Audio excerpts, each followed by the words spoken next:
I'm including my contact information here on this Canvas Basics Plus video that I quickly created. I didn't edit, so if you hear my dog barking or me saying it's still in there. So take care and hope you enjoy this video. This is a quick video to show you the basics of Canvas so that we can transition from on campus to online. So I'm going to streamline it to the easiest thing you can do and then start to develop additional resources towards the end of the video with some advanced tools. So in the blue strip on the left side, you have a dashboard. That's where you get all of your classes here.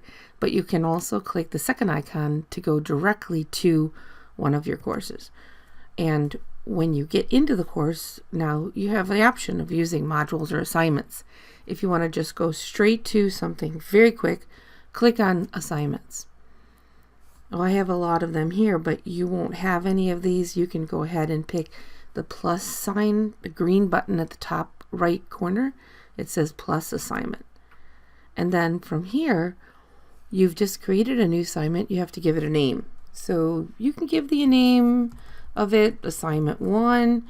It can be based on a task like heat transfer, or it can even be a midterm exam. The word assignment doesn't mean it has to be an assignment. It can be, you can call it a quiz, you can call it a midterm or a final.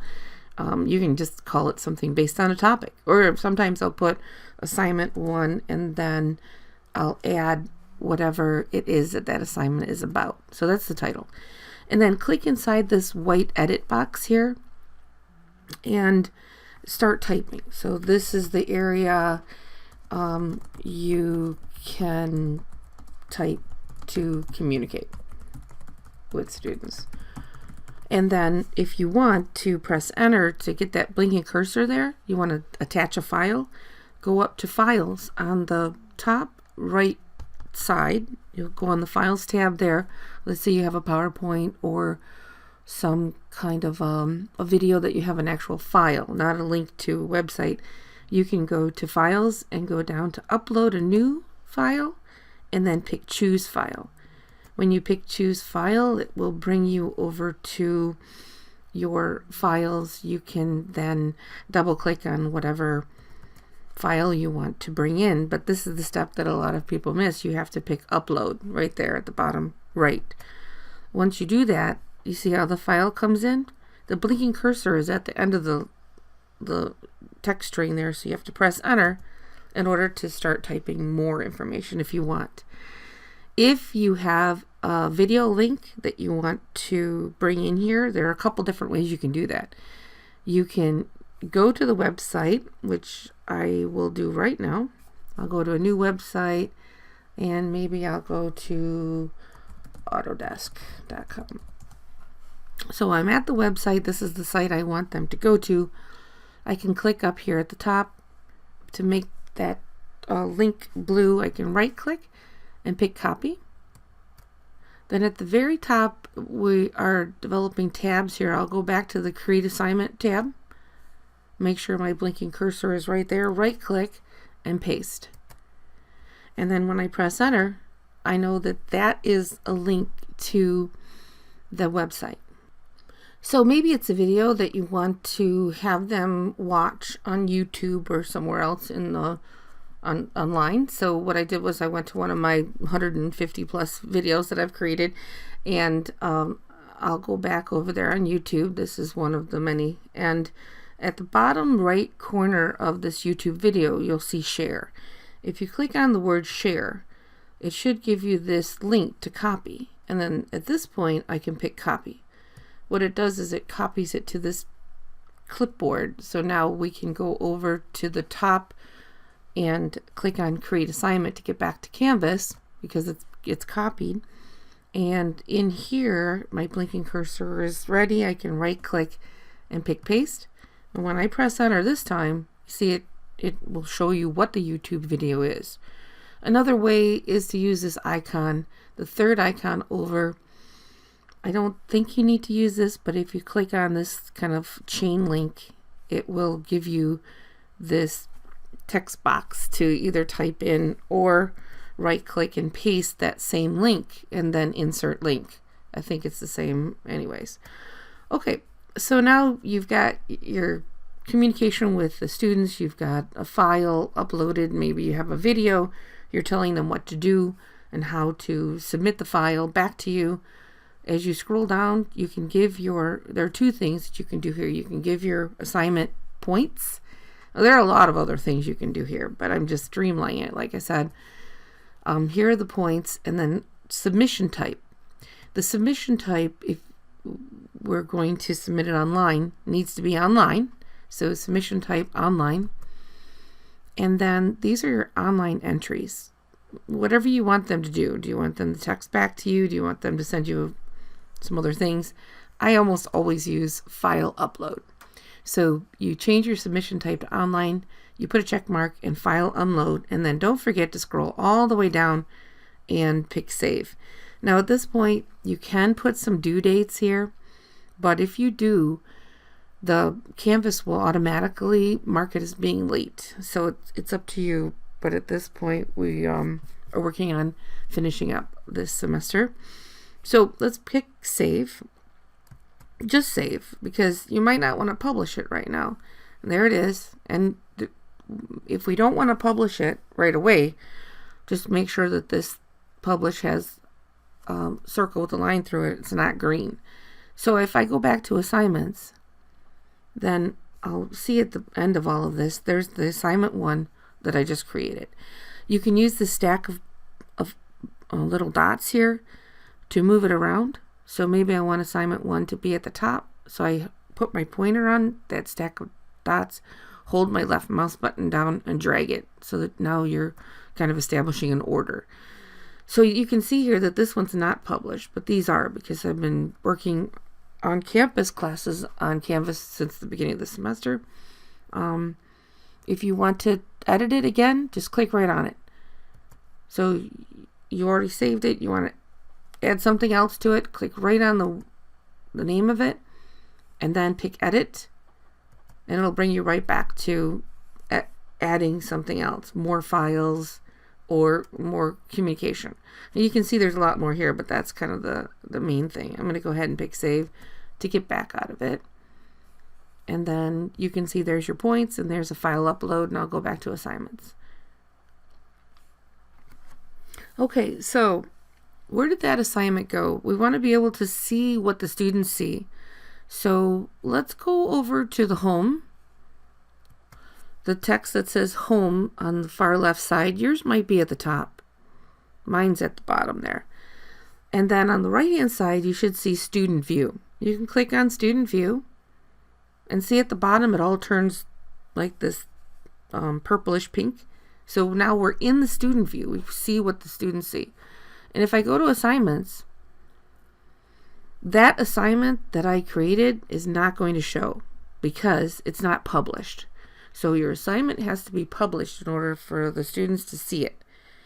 If you don't see that it's in this list, then you'll have to go back and publish it in order for the students to see it. Okay, so now you've published your assignment and you want to see what the students see. You can click on whatever your assignment is, and then the students will see, because we're still in the student view, you see it's all pink at the bottom, they'll see this submit assignment. So this is your way of telling them that once they click on the assignment, they can pick a submit assignment, and then once they do that, they can scroll down and pick choose file, go find the file that they want to give back to you, whether it be a Word document or a photo that they took off their phone. They can send you maybe something that they hand printed out at this point, and then they grab that file and then they pick submit assignment again, and then you'll be able to see it on the other side. So if I leave the student view, once you've established your assignments, you can click on grades, and once you go to grades on the left hand side there, you'll see that all of your students are here automatically, and these are all of your different assignments and who handed different things in. And you should see one like this that has a little file icon showing that they did submit a file. Now you can just click right in there and give them a grade. What I like to do is I like to go back to the assignment and download all of them, or right here at the very top of that column where everybody's been handing in projects. When you put your pointer there at the top right corner, you'll see that there are 3 little dots. I'm going to click on those 3 little dots, and then I can get to here, download submissions. I can download all of them at one time, and it creates here a zip file that I can click on and get to those files that have been submitted, where the students are giving them or something back to me. Okay. You can also, underneath this menu here at the top of the column, set a default grade. And what that does is it gives a grade to all the students the same amount. So you've downloaded all of the submissions, you looked at them all, and they're all really good. You want to give them all the same grade. You can set the default grade to whatever it is, and then it will populate the whole column with that grade. Or what I do is I type in a number and I press enter, and then I type in the next number and press enter. So now I can kind of know that that person is getting grades. They'll see it right away. They'll start to see it on their phone if they have the notifications turned on. Okay, at the very end of this grade book, you'll see that there's a percentage for your assignments and a total assignments. If I don't put a 0 in any of the assignments, then they're always going to see 100%. So just keep that in mind. You might have 10 assignments, but only 4 of them were submitted. It's still going to say 100% until you put a 0 in those boxes that where they didn't submit something. Okay, this should be real basic. There is a way of bringing in a grade, a letter grade. I'll talk about that a little bit later on in the video. You can go back by clicking the string of text right here at the top left, showing you the name of your course, and I think that would be the basics. Now, adding a few more things. If you click on settings at the bottom left corner, under settings, you can see where the course is starting. And also down here where it says grade scheme, if you click on enable course grade scheme, and then you pick set grade scheme, you'll see what Macomb uses as the grade defaults. If you want to, you can change it. You can manage grade schemes right here and create your own. You can either edit the new one down here or just click add grade scheme. At this point, this is kind of an advanced tool, so I'll go back to settings at the bottom left.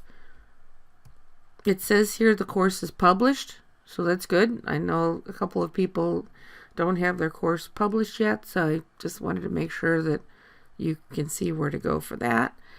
And always remember to pick down here at the bottom to update any changes that you make in this menu. The other thing here under settings that I think is important is to click on navigation. Under navigation, under settings, you can see that all of these menus at the top are the ones that are going to be showing, and you can drag any one of these down here below, or pick up one of these and drag it at the top if you want the students to see it. Now it'll still have a little eyeball like icon with a line through it if it has nothing in it. So you see how I have announcements and it should show, but it's not showing because I haven't given the students an announcement yet. But for instance, if I wanted, in this case, for this project, I decided to use modules instead of assignments. But if I wanted the students to see assignments, I could hold my left mouse button down on assignments, drag it up here, and let go. And now the students will see the assignments that are within the modules. And I'll get back to that too. I'm going to go ahead and pull this back down. Whatever you do here to make any changes, make sure that you scroll down and pick save in order to save those changes. Okay. Now, if you want to dump a bunch of files into Canvas and then organize them later, you can click on Files at the left side. And these are all the files that I've actually uploaded through these different assignments and modules. So I could have, and I have started to do this in the master shells that I've created for my area.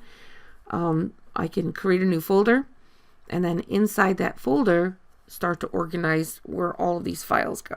So inside this Canvas course, you can use files to organize all the files that are in here so that they're not kind of like randomly in one whole list. An idea, anyways. I also wanted to say a couple of things here. Once you enable the course schema down here, the grading schema, you will see at the end of your grade book, instead of saying just 100%, there'll be a letter grade right next to that 100%, so that they'll be able to see if they get like an A or a B or whatever the letter grade is. And also in here, this is kind of advanced, but I think it was interesting to learn about. Under settings at the far left side there at the bottom, we have import course content. Now this is pretty powerful. You have to kind of stay organized because I'm inside a file, but I want to import an entire other file into this one as a blank. Maybe this is a blank one I haven't even started yet, but I've already created one that's really good, and I have 3 other ones. I don't want to have to do that whole thing again, so I can go into the blank one and then pick import course content. At this point, you have a choice. You can import the entire modules and everything that you've created, or you can just take 1 or 2 modules. So here you change your content type to copy a Canvas course, and then you select whatever course you want it to come from. And then this here where it says content, you either want to bring all the content, because maybe you already developed an entire one and now you have a second one that's blank, that was created for you. You can pick all content, or you can pick select specific content. Maybe you just want to bring one module over, or something that you've created. And then when you pick import, you see how I already imported some things? It will say that it's importing, and then it will be completed. You go back into your course, and it's all there from another course. It's kind of cool. Okay, 2 last things because I want to make this a short video. One is you can use modules and assignments. So some people are creating modules that will be for each week. So module week number 1 or a topic. And then within those modules have assignments that are underneath it. So this is my module topic, and I could actually click on these 3 little dots and increase the indent, which is what I probably would do. Increasing the indent here, I've got them kind of scooched over. I can even go even further if I want to go even further to like bring them in a little. So now students are seeing this module that is kind of a setting, like a title with everything underneath it. So you can bring in files, you can create assignments, maybe you have more than one assignments. If you have both modules and assignments, they'll be able to see both. They'll be able to see the assignments and the modules, and some students might go right to the assignments. So I have been in some courses creating the modules and turning off the availability for them to see the assignments, because I want them to come into that module and see all the things that I've created there. So here's the module title. If you pick this little plus sign there, you'll see that not only can you bring in an assignment, but you can bring in a page that would be like a description of the project, or a discussion, or a URL link. There are different things that you can bring in to populate the module. And because I was going streamline in this video, I didn't start with modules. I started with just let's get those assignments out. But this is another way of doing it. Each class for me is different. Some classes I have just a list. Here are all the assignments because they're on-campus classes, and I've already told them about it. But you can see that you can create an assignment and put all that assignment needs right inside of it, or you can create a module that is maybe week by week or topic, like this one's a topic. And then within that module, you put all of your things. Okay, that gives you kind of a rundown. You know that we didn't talk about it, but we do have here announcements that you can make. Once you make an announcement, you can pick this green button there and create an announcement. They'll get an email, but there'll be like a running list of announcements so that it doesn't get lost in your emails. You'll see what you told the students here. And then syllabus, you can edit here the syllabus just like we did underneath the assignment. Same thing. You go up to files and you can see I have a lot of files here. So you pick upload a file and choose a file and bring in and upload and bring in that syllabus. That's another thing too. Okay, then the last thing I'd like to show you is over in the blue strip at the far left, third or fourth icon up, it says inbox. Go ahead and click on your inbox right there. This is how you can send an email to your students. One way, you can click on compose a new message. There's a little icon there. And then you change your course to whatever course you want to send.